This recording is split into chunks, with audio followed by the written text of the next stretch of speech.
Need to remove a flashcard from your Anki deck? Whether it's outdated, incorrect, or simply no longer useful, you can delete it in just a few clicks. In this video, I'll show you how to delete a flashcard in Anki. Let's get started. First, open Anki on your computer. From the main screen, select the deck that contains the flashcard you want to remove. Next, click Browse at the top of the window. The Browse window displays all of the cards and notes in your collection.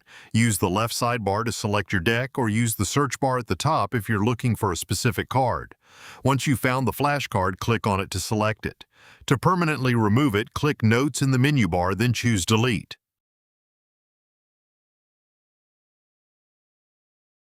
After confirming the deletion, the flashcard will be permanently removed from your collection. If you accidentally delete the wrong note, you can usually recover it immediately by using Edit and then clicking Undo, or pressing Ctrl+Z as long as you haven't performed many other actions afterward.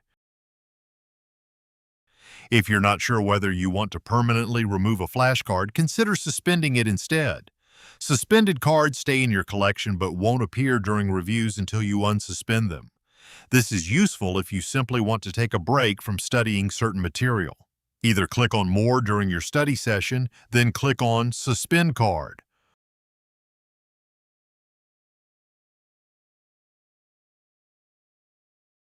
Or click on Browse. Select the card you want to suspend, right-click, and then click Toggle Suspend. The same way you can remove suspended status if you click on the toggle again. Also, you can see all your suspended cards here below the Card State section. If this tutorial helped you, make sure to leave a like and subscribe for more Anki tutorials, study tips, and productivity guides. Thanks for watching, and I'll see you in the next video.